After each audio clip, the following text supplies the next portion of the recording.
જય શ્રી કૃષ્ણ મિત્રો, તારીખ 6 એપ્રિલ 2025 રવિવારે રામનવમી છે। આ દિવસ એ ભગવાન શ્રી રામના જન્મની તિથિ છે। આથી આ દિવસે ભગવાન શ્રી રામની પૂજા કરવાથી જીવનમાં સુખ અને સમૃદ્ધિ આવે છે। સંસારની તમામ મુશ્કેલી દૂર થાય છે। ચૈત્ર માસની સુદ પક્ષની નવમી તિથિ એ ચૈત્ર માસની નવરાત્રિનો છેલ્લો દિવસ હોવાથી આ દિવસે દેવી દુર્ગાના નવમા રૂપ મા સિદ્ધિરાત્રિની પણ પૂજા કરાય છે। આ દિવસે ભગવાન શ્રીરામનો જન્મદિવસ હોવાથી વ્રત ઉપવાસ કરી ભગવાન શ્રીરામની પૂજા કરાય છે। શ્રીરામનો જન્મ બપોરના સમયે થયો હતો। આથી ભગવાન શ્રીરામની પૂજા કરવા માટેનો શુભ સમય સવારે 11 કલાકથી શરૂ થઈ બપોરે 1:30 વાગ્યા સુધીની આસપાસનો સમય શુભ રહેશે। આ સમયે ભગવાન શ્રીરામની પૂજા કરવી। પ્રાતઃકાળે વહેલા ઉઠી સ્નાન કાર્યથી પરવારી સ્વચ્છ પવિત્ર વસ્ત્રો ધારણ કરવા। જે જગ્યાએ પૂજા કરવાની હોય તે જગ્યાને સાફ કરી ગંગાજળના છાંટા નાખી પવિત્ર કરવી। તે જગ્યાએ લાકડાનો પાટલો કે બાજટ ઢાળી તેના પર લાલ કપડું પાથરી ભગવાન શ્રીરામની મૂર્તિ અથવા તો ફોટાની સ્થાપના કરવી। દીવો પ્રગટાવી ભગવાન શ્રીરામનું આવાહન કરવું। પૂજામાં ફળ, ફૂલ, અક્ષત, ચંદન, તુલસીપત્ર, પંચામૃત ધરી ભગવાન શ્રીરામ, મા સીતા, ભાઈ લક્ષ્મણ અને હનુમાનની પૂજા કરવી। સાથે રામાયણના પાઠ કરવા, રામ ચાલીસા અને રામ સ્તુતિના પાઠ કરવા। ભગવાન શ્રીરામના જન્મની કથા સાંભળવી। પૂજા પૂર્ણ થઈએ આરતી કરવી, પ્રસાદ વહેંચવો। આ રીતે પૂજા કરી ઉપવાસ કરવાથી ભગવાન શ્રીરામની કૃપા પ્રાપ્ત થશે। જીવનની દરેક સંકટ, કષ્ટ, બાધા અને મુશ્કેલી દૂર થશે। મિત્રો, ભગવાન શ્રી રામ મર્યાદા પુરુષોત્તમ કહેવાયા। આથી આ દિવસે ભગવાન શ્રી રામની પૂજા કરવાથી ઘરમાં, જીવનમાં સુખ શાંતિ આવે છે। જીવનની ઘરની નકારાત્મકતા દૂર થાય છે। કહેવાય છે કે ત્રેતા યુગમાં આ જ દિવસે, આ જ તિથિએ ભગવાન શ્રી રામનો જન્મ પુનર્વ નક્ષત્રમાં બપોરના સમયે મધ્યાહન સમયે થયો હતો। આથી ભગવાન શ્રી રામની પૂજા મધ્યાહન સમયે કરવાનું મહાત્મ્ય છે। તથા આજે ગુરુવાર છે। ગુરુવાર એ ભગવાન શ્રી વિષ્ણુનો વાર છે। ભગવાન શ્રી રામ એ વિષ્ણુના અવતાર છે। આથી જ આજનો દિવસ ખૂબ જ શુભ છે। તથા આજના દિવસે 8 શુભ સંયોગ બની રહ્યા છે। તેમાં બુધાદિત્ય યોગ, કેદાર યોગ, ગુરુ આદિત્ય યોગ સાથે સ્વાર્થ સિદ્ધિ યોગ, ગુરુ પુષ્ય યોગ, રવિ યોગ અને અમૃત સિદ્ધિ યોગ રચાયા છે। આથી આજનો દિવસ ખૂબ જ શુભ અને મંગલદાયી છે। આજે કરેલ કોઈ પણ કાર્ય, પૂજા પાઠ વ્યક્તિના જીવનમાં સુખ, શાંતિ, સમૃદ્ધિ લાવે છે। સંસારના તમામ સુખ તેને પ્રાપ્ત થાય છે। સમાજમાં માન સન્માન, યશ અને કીર્તિ વધે છે। તો મિત્રો, આ વિડીયોમાં મધ્યાહન સમયે કરાતી ભગવાન શ્રી રામની પૂજા વિધિ તથા શ્રી રામ જન્મની સુંદર કથા અને આજના દિવસે કરવાનો ઉપાય આ વિડીયોમાં સાંભળશું। મિત્રો, ભગવાન શ્રી રામની પૂજા કરવા માટેનો શુભ સમય મધ્યાહનનો છે। કારણ કે મધ્યાહન સમયે જ ભગવાન શ્રી રામનો જન્મ થયો હતો। આથી બપોરના 12 વાગ્યે કે પછી કોઈ પણ સમયે ઘરના મંદિરમાં અથવા તો જે જગ્યાએ પૂજા કરવાની હોય તે જગ્યાને સ્વચ્છ અને પવિત્ર કરી લાકડાનો બાજોટ કે પાટલો ઢાળી તેના પર લાલ રંગનું વસ્ત્ર પાથરવું। ત્યારબાદ ભગવાન શ્રી રામની મૂર્તિ સ્થાપિત કરવી। જો મૂર્તિ ન હોય તો ભગવાન શ્રી રામની ફોટો કે છબી સ્થાપિત કરવી। જો તમારી પાસે રામ દરબારની મૂર્તિ હોય કે ફોટો હોય તો તે સૌથી ઉત્તમ છે। કારણ કે આજના દિવસે રામ દરબારની પૂજા કરવાથી ઘરમાં, જીવનમાં સુખ શાંતિ આવે છે। કુટુંબમાં સંપ વધે છે। આ રીતે ભગવાન શ્રી રામની ફોટો, છબી કે મૂર્તિ જે હોય તે સ્થાપિત કરવી। ત્યારબાદ પ્રથમ પૂજા ભગવાન શ્રી ગણેશની કરવી। કારણ કે કોઈ પણ કાર્યના શુભ આરંભમાં શ્રી ગણેશની પૂજા પ્રથમ કરાય છે। આથી પ્રથમ શ્રી ગણેશની પૂજા કરી ભગવાન શ્રી રામ, ભાઈ લક્ષ્મણ અને શ્રી હનુમાનને ચંદનનું તિલક કરવું। માતા સીતાને લાલ કંકુનું તિલક કરવું, કારણ કે માતા સીતા સૌભાગ્યવતી છે। ત્યારબાદ સુગંધિત પીળા પુષ્પ અર્પણ કરવા। જો તમારી પાસે ભગવાન શ્રી રામની મૂર્તિ કે ફોટો ન હોય તો શ્રી વિષ્ણુના કોઈ પણ અવતારની પૂજા કરી શકાય। શ્રી હરિ વિષ્ણુ અથવા તો બાલ ગોપાલની મૂર્તિ જો ઘરમાં હોય તો તેની પૂજા પણ કરી શકાય। આ રીતે પૂજા કરી પંજરી, સાકર અને કેસરવાળું દૂધ કે દૂધની મીઠાઈ ધરાવવી, સૂકો મેવો વગેરે અર્પણ કરવા, ધૂપ દીપ આરતી કરવી। આ રીતે શ્રદ્ધાપૂર્વક પૂજા કરી ત્યાર પછી રામચરિત માનસનો પાઠ કરવો, રામ રક્ષા સ્તોત્રનો પાઠ કરવો, રામ ચાલીસાના પાઠ કરવા, ઓમ રામચંદ્રાય નમઃ આ મંત્રની 108 માળા કરવી તથા આજે રામનવમીના દિવસે શિવવાસનો શુભ યોગ બની રહ્યો છે. આથી આ દિવસે ભગવાન શિવ રાત્રિના 11 કલાક 30 મિનિટ સુધી ગૌરી પાર્વતી સાથે રહે છે. આથી આજના દિવસે જે લોકો રુદ્રાભિષેક કરવા ઈચ્છતા હોય તો તેમણે આજે રુદ્રાભિષેક કરવો હોય તો પણ કરી શકે છે. આ રીતે આજના દિવસે ભગવાન શ્રી રામની પૂજા કરી મંત્ર જાપ સ્તુતિ કરી આરતી કરવી અને નૈવેદ્ય ધરાવવું. જો ભગવાન શ્રી રામનું કોઈ ભજન કીર્તન આવડતું હોય તો તે કરવું. અને આજે ભગવાન શ્રી રામનો જન્મ થયો હતો.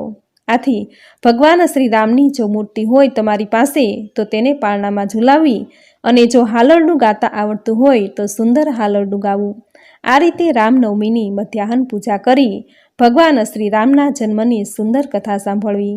આજે આ કથા સાંભળવાનું મહાત્મ્ય છે. તો મિત્રો, આ હતું રામનવમીની મધ્યાહન પૂજા, આ દિવસનું મહાત્મ્ય. અને હવે સાંભળશું ભગવાન શ્રી રામના જન્મની સુંદર કથા વાર્તા. બોલો મર્યાદા પુરુષોત્તમ ભગવાન શ્રી રામની જય. સૂર્યવંશી રાજા દશરથનું રાજ્ય શાસન સુંદર અને વ્યવસ્થિત ચાલી રહ્યું હતું. પ્રજામાં શાંતિ અને ધર્મ પ્રવર્તમાન થઈ રહ્યો હતો.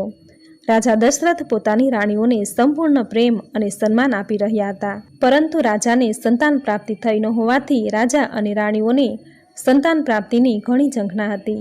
રાજા દશરથની ઘણી મોટી ઉંમર હોવા છતાં કોઈ સંતાન નહીં થતાં પોતાના રાજ્યના વારસદાર અને વંશવૃદ્ધિના વિચારોમાં ઘણા ખોવાયેલા રહેતા હતા. રાજાએ પુત્ર પ્રાપ્તિ માટે પોતાના ગુરુ વશિષ્ઠને જણાવ્યું. વશિષ્ઠે કહ્યું, હે રાજન, આપે ઘણા હોમ યજ્ઞો ધર્મ કાર્ય કર્યા છે, લોક કલ્યાણના કાર્યો કર્યા છે, પરંતુ આપને પુત્ર પ્રાપ્તિ માટે પુત્રેષ્ઠી યજ્ઞ કરવો પડશે. રાજાએ ઋષિની વાતનો સ્વીકાર કર્યો અને પુત્રેષ્ઠી યજ્ઞની કાર્યવાહી શરૂ કરી. રાજાએ અનેક ઋષિઓ, બ્રાહ્મણો, પંડિતો, સગા સંબંધીઓ, મિત્ર, રાજાઓને વગેરેને આમંત્રણ પાઠવ્યા. વશિષ્ઠ ઋષિએ યજ્ઞના મુખ્ય આચાર્ય પદ ઉપર શૃંગી ઋષિને નિયુક્ત કર્યા. યજ્ઞનું શુભ મુહૂર્ત જોઈ યજ્ઞનો આરંભ કર્યો. રાજાએ અને રાણીઓએ ખૂબ ઉત્સાહ તથા આનંદથી યજ્ઞનો વિધિ કરી અધર્ય આપ્યો. યજ્ઞની સમાપ્તિ થતાં યજ્ઞકુંડમાંથી યજ્ઞદેવ પ્રગટ થયા અને શૃંગી ઋષિને હવિષ્યાની ખીર આપી અંતર્ધ્યાન થઈ ગયા. શૃંગી ઋષિએ આ હવિષ્યમાન રાજાને આપી અને કહ્યું, આ હવિષ્યમાન ખીર આપની પત્નીઓને વહેંચી આપો, જેથી તેઓ સુંદર પુત્ર રત્નનો ગર્ભ ધારણ કરશે. રાજાએ હવિષ્યમાન ખીરનો અડધો ભાગ કૌશલ્યાને આપ્યો અને બીજા અડધા ભાગમાંથી 2 ભાગ પાડી સુમિત્રા અને કૈકેયીને આપ્યો. યજ્ઞનો પ્રસાદ આરોગવા કૌશલ્યા, સુમિત્રા અને કૈકેયી સૂર્યદેવ, અગ્નિદેવ તથા કુળદેવતા કુળદેવીનું ધ્યાન કરી મહેલની અટારીમાં પ્રસાદ આરોગવા બેઠા. આ સમયે ત્યાંથી ગીધ પક્ષી નીકળતા તે પોતાનો ખોરાક સમજી કૈકેયીના હાથમાંથી ખીરના પ્રસાદનો પડ્યો ચાંચમાં લઈ ઉડી ગયો. આથી કૌશલ્યા અને સુમિત્રાએ પોતાના ભાગમાંથી અડધો અડધો ભાગ પાડી કૈકેયીને ખીરનો પ્રસાદ આપ્યો.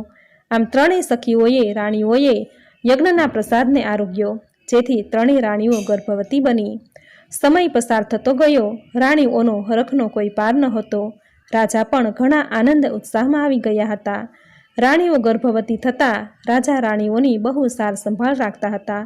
રાણીઓના ગર્ભને સારા સંસ્કાર આપવા માટે રાજા રોજ સવાર સાંજ વેદોની ઋચાઓ, શ્લોકો, સ્તુતિઓ રાણીઓને સંભળાવતા હતા.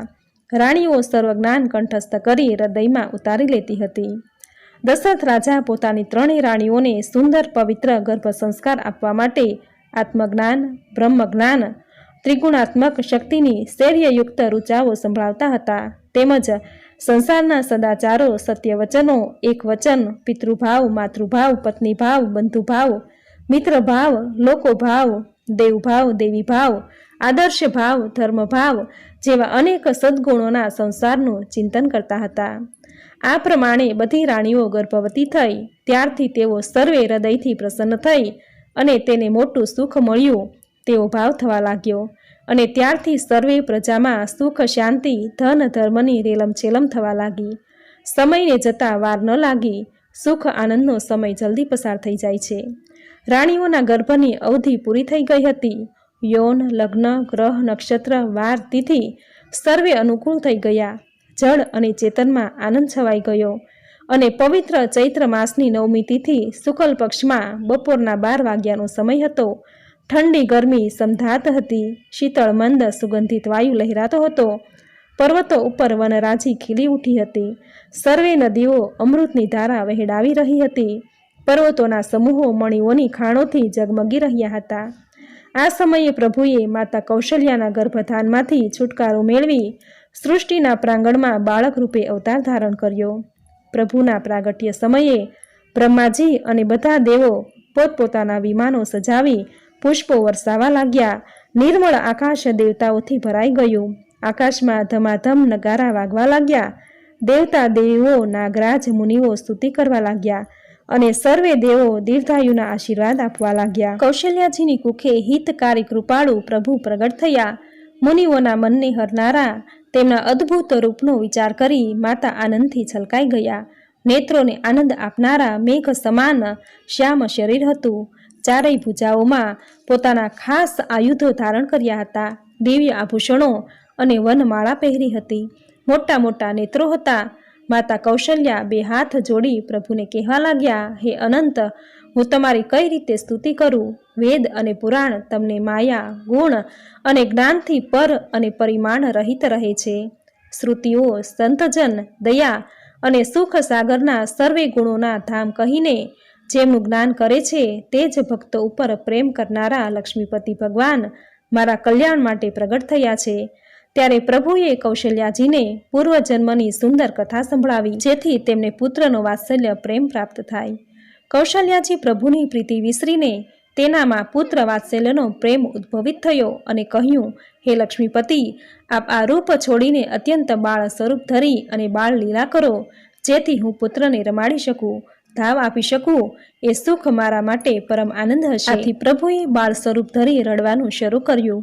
બાળકનો રડવાનો પ્રિય ધ્વનિ સાંભળી મહેલની દાસીઓ ઉતાવળી થઈને આનંદિત મુદ્રામાં દોડી આવી. સર્વે નગરવાસી આનંદમાં ગરકાવ થઈ ગઈ. રાજા દશરથજી પુત્ર જન્મનો પ્રિય ધ્વનિ સાંભળતા બ્રહ્માનંદમાં સમાઈ ગયા. દશરથજી જાણતા હતા કે વિશ્વના સર્જનહાર પ્રભુ મારે ઘેર પધાર્યા છે અને તેઓ આનંદથી નાચવા લાગ્યા. તેમણે સંગીતનો ગવૈયા નૃત્યાંગનાઓ સર્વેને બોલાવી મન મૂકીને ગાવા માટેના આદેશો આપ્યા. દશરથજીએ ઋષિમુનિઓ ગુરુ વશિષ્ઠજીને આમંત્રણો આપી બોલાવી લીધા. પુત્ર જન્મના સમાચાર લઈ આવનાર દાસીઓને હીરા રત્ન જડિત માળાઓ આપી અઢળક દ્રવ્યો અને ધન આપ્યા. મહેલમાં કસ્તુરી, ચંદન, સુખડ, કેસરની રેલમ છેલમ થઈ ગઈ. માગધ, સૂત, બંદીજનો ગવૈયા રઘુકુળના સ્વામીના પવિત્ર ગુણોનું ગાન કરવા લાગ્યા. આ સમયે વશિષ્ઠજી ઋષિઓ બ્રાહ્મણોને લઈ મહેલમાં આવી પહોંચ્યા. વશિષ્ઠજીએ અનુપમ બાળકના દર્શન કર્યા, જે રૂપ ગુણના ભંડાર સમા છે, જેમાં ગુણગાન કદી સમાપ્ત થતા નથી. પછી રાજાએ નાંદી મુખ શ્રાદ્ધ કરીને સર્વે જાત કર્મ સંસ્કાર આદિ કર્યા અને બ્રાહ્મણોને સોનું, ગાયો, વસ્ત્રો, મણીઓ, રત્નો, ધન ધાન્યના દાન આપ્યા. અયોધ્યા નગરી ધ્વજ, પતાકા, તોરણોથી છવાઈ ગઈ. આકાશમાંથી ફૂલોની વર્ષા થવા લાગી. સર્વે પ્રજા બ્રહ્માનંદમાં એક ચિત્તે લીન થઈ ગઈ. સ્ત્રીઓ સોળે શણગાર સજી ટોળે ટોળામાં સોનાના કળશમાં અને ચાંદીની થાળીમાં મંગલ દ્રવ્યો ભરીને ગાતા ગાતા રાજમહેલમાં પ્રવેશવા લાગી. ઘેર ઘેર મંગળ વધામણા વાગવા લાગ્યા. મહેલની અને નગરની સ્ત્રીઓ સોળ શણગાર સજી માતા કૌશલ્યા પાસે પુત્રની આરતી ઉતારવા લાગી. પુત્રને નજર ન લાગે તેથી નજર બાંધવા લાગી અને પુત્રના પગમાં લળી લળીને સાષ્ટાંગ પ્રણામ કરવા લાગી. માતા કૌશલ્યા પણ પુત્ર ઉપર ચુંબનોનો વરસાદ વરસાવા લાગ્યા અને અવારનવાર સર્વને વંદન કરી તેમનો આદર ભાવ કરવા લાગ્યા. સર્વને માન સન્માન આપી માતાએ અઢળક ધન, સોનું, ચાંદી, મોતી, રત્નો, આભૂષણો વગેરેના દાન સ્ત્રીઓને આપી તેમનો આભાર માનવા લાગ્યા. માતા કૌશલ્યાના બાજુના બંને કક્ષોમાં માતા સુમિત્રાએ એક પુત્ર રત્નને અને માતા કૈકેયીએ બે પુત્ર રત્નને જન્મ આપ્યો. રાજા દશરથજીએ એક સાથે 4 પુત્ર રત્નના આગમનની વધામણી થઈ. પોતાને 4 પુત્ર પ્રાપ્ત થયા છે તેની વધામણીમાં દશરથ રાજાએ તેના મિત્ર રાજા, ખંડિયા રાજા, સગા સંબંધીઓ, મહર્ષિઓ, ઋષિઓ, બ્રાહ્મણો, શ્રેષ્ઠીઓ, ગાયકો સર્વેને આમંત્રણ પાઠવ્યા. નગરમાં આનંદ ઉત્સાહથી ઉત્સવ ઉજવવામાં આવ્યો. રાજાએ સર્વે આમંત્રિતોને પોતાના પુત્રોના નામકરણ વિધિ સુધી પોતાની નગરીમાં રોકી રાખ્યા. રાજાએ સર્વે આમંત્રિતોને તથા નગરના સર્વે નગરજનોને પુત્રના નામકરણ વિધિ સુધી 32 જાતના ભોજન જમાડવા લાગ્યા. નગરજનો પોતાના ઘર છોડીને રાજમહેલમાં જ્યાં જગ્યા મળે ત્યાં રહેવા લાગ્યા. મહેલની બહાર રહેવા માટે તંબુઓ બંધાઈ ગયા અને મોટા રસોઈ ભંડારા શરૂ કર્યા. પ્રધાન મંડળ તથા મંત્રીઓએ દશરથજીનો આદેશ હતો કે આવનાર મહેમાનો કે નગરનો કોઈ મનુષ્ય દુઃખી ન રહેવો જોઈએ. જેને જે જરૂરત હોય તે આપો, પણ બધાને સુખી અને રાજી કરો. નામકરણ વિધિનો સમય આવી ગયો. ગુરુ વશિષ્ઠજી તથા વિશ્વામિત્ર, શૃંગી ઋષિ સર્વેએ પ્રભુની પ્રાર્થના સ્તુતિ કરી. રાજાએ ગુરુ વશિષ્ઠજીને વંદન કરી પુત્રોના નામ પાડવા વિનંતી કરી. ત્યારે વશિષ્ઠજીએ કહ્યું, હે રાજન, આપે પુત્રો માટે જે નામ વિચારી રાખ્યા હોય તે આપના નામ રાખજો, પરંતુ હું મારી બુદ્ધિથી પુત્રના ગુણ પ્રમાણે તેના નામ આપીશ. કારણ કે આપના 4 પુત્ર રત્નો સૂર્યવંશના મહાન કુળ દીપકો છે, જે કુળના વંશના માનવ વંશના મહાન પૂર્ણ પુરુષોત્તમ છે. કૌશલ્યાના પ્રથમ પુત્ર આનંદના સાગર અને સુખના ભંડાર છે, જે આનંદ સિંધુના એક કણથી 3 લોક સુખી થઈ જાય છે. માટે આપના સૌથી મોટા પુત્રનું નામ રામ રાખું છું. સુમિત્રાના બીજા પુત્ર, જે શુભ લક્ષણોના ધામ અને રામજીના પ્રિય છે, આખા જગતના પ્રિય છે, તે પુત્રનું નામ લક્ષ્મણ રાખું છું. કૈકેયીના પ્રથમ પુત્ર, જે સંસારનું ભરણ પોષણ કરે છે અને બંધુભાવના વિશાળ ધોધ સમાન છે, તે પુત્રનું નામ ભરત રાખું છું. જ્યારે બીજા પુત્રના સ્મરણ માત્રથી દુશ્મનનો નાશ થઈ જાય છે, તે પુત્રનું નામ શત્રુઘ્ન રાખું છું. રાજા દશરથજી તથા રાણીઓ, આમંત્રિતો, ઋષિગણો, નગરજનો સર્વે વશિષ્ઠજીએ કરેલ નામ વિધિથી અતિ હર્ષમાં આવી ગયા. દશરથજી મંગલમય વાતાવરણ, મંગલમય પ્રસંગ અને મંગલમય પ્રભુના અવતરણથી અતિ હર્ષમાં આવી ગયા. નામકરણ વિધિના પ્રસંગની પૂર્ણાહુતિ પૂરી થયા પછી સર્વેને ભાવભીની વિદાય આપતી વખતે રાજાએ અશ્વો, હાથીઓ, રથો, રાજાઓની રાણીઓને સોનું, રત્ન, હીરા, આભૂષણો, ઋષિઓને ધન ધાન્યો, ગાયો, અશ્વો, ભૂમિ, બ્રાહ્મણોને ધન ધાન્ય, ભૂમિ તથા અઢળક સંપત્તિ આપી. ગાયકો, નૃત્યાંગનાઓ, દાસીઓને પણ હીરા, મોતી, રત્નો, આભૂષણો, વસ્ત્રો, અઢળક ધન આપી સર્વેને સુખ સંપત્તિથી આનંદ અપાવ્યો. રાજા દશરથે સર્વેના હાથ જોડી ખૂબ ખૂબ આભાર માન્યો. આ પ્રમાણે રામ જન્મની કથા અહીં સંપૂર્ણ થાય છે. બોલો મર્યાદા પુરુષોત્તમ ભગવાન શ્રી રામની. તો મિત્રો, આ હતી ભગવાન શ્રી રામના જન્મની સુંદર કથા. ભગવાન શ્રી રામ એ મર્યાદા પુરુષોત્તમ હતા. તેમનો આ પૃથ્વી પર જન્મનો મુખ્ય ઉદ્દેશ્ય રાવણનો વધ કરી પૃથ્વીને પાપમાંથી મુક્ત કરવાનો હતો અને ધર્મની પુનઃ સ્થાપના કરવાનો હતો. પરંતુ શ્રી રામના રૂપમાં તેણે એવો આદર્શ મૂક્યો કે તેના જીવનની દરેક ઘટના આપણા માટે પ્રેરણા બની ગઈ. જો આપણે તેના જીવનમાં બનેલી કોઈ પણ ઘટનાનું વિશ્લેષણ કરીએ તો આપણને તેમાંથી કંઈક ને કંઈક જરૂર શીખવા મળે છે. ભગવાન શ્રી રામના એક સદા ગુણ જીવનમાં ઉતારવાનો આપણે પ્રયત્ન કરવો જોઈએ. ભગવાન શ્રી રામની માતૃ અને પિતૃ ભક્તિ અલૌકિક છે. તેના જેવી માતૃ અને પિતૃ ભક્તિ જગતમાં બીજે ક્યાંય જોવા નહીં મળે. ભગવાન રામના જીવન ચરિત્રમાં એવો બોધપાઠ મળે છે કે ઈશ્વરની સેવા નહીં કરો તો ભગવાન નારાજ નહીં થાય, પરંતુ માતા પિતાની સેવા ન કરો તો ઈશ્વર જરૂર નારાજ થશે. માતા પિતાના આશીર્વાદ વગર કોઈ સુખી થયું નથી. શાસ્ત્રોમાં તો ત્યાં સુધી લખ્યું છે કે જેના માતા પિતા મરણ પામ્યા હોય તો તેમણે 24 કલાકમાં એક વખત માતા પિતાને યાદ કરીને તેને વંદન કરવા જોઈએ. તેવો બોધપાઠ આપણને ભગવાન શ્રી રામના જીવન ચરિત્રમાંથી મળે છે. મિત્રો, આજના શુભ દિવસે જો કોઈ પૂજા પાઠ ન કરી શકાય તો રામાયણનો પાઠ કરવો જોઈએ. કહેવાય છે કે રામાયણના પાઠ જ્યાં થાય છે ત્યાં ભગવાન શ્રી રામ અને હનુમાનજીનો વાસ રહે છે. તેનાથી ઘરમાં સુખ સમૃદ્ધિ આવે છે અને ધન વૈભવની વૃદ્ધિ થાય છે. આજના દિવસે એક પાત્રમાં શુદ્ધ ગંગાજળ ભરી ભગવાન શ્રી રામનું રક્ષામંત્ર ઓમ રીમ ક્લીમ રામચંદ્રાય શ્રીમ નમઃ આ મંત્રનો 108 વાર જપ કરવો. ત્યારબાદ તે ગંગાજળનો ઘરના દરેક ખૂણામાં અને છત પર છંટકાવ કરવો. કહેવાય છે કે આમ કરવાથી ઘરનું વાસ્તુ દોષ દૂર થાય છે, ઘરની નકારાત્મક ઉર્જા નાશ પામે છે, ઘરમાં સકારાત્મકતા આવે છે, શુભતા અને મંગલતા આવે છે. તો મિત્રો, આ હતી રામનવમીની પૂજન વિધિ, આજના દિવસે કરવાનો ઉપાય તથા રામ જન્મની સુંદર કથા વાર્તા, જે તમે પૂરી શ્રદ્ધાથી સાંભળી, જે સાંભળવી તમને જરૂર ગમી હશે. તો વિડીયોને લાઇક કરી કોમેન્ટમાં જય શ્રી રામ, જય સીતા માતા જરૂર લખજો. ચેનલ પર નવા છો તો ચેનલ સબસ્ક્રાઈબ કરી બાજુમાં બેલ આઇકન પ્રેસ કરી દેજો, જેથી આપણા આવનાર દરેક નવા વિડીયોની નોટિફિકેશન તમને મળતી રહે. તો ફરી મળીશું આવી જ નવી ધાર્મિક માહિતી, નવી ધાર્મિક કથા સાથે. ત્યાં સુધી આપ સૌને મારા જય શ્રી કૃષ્ણ.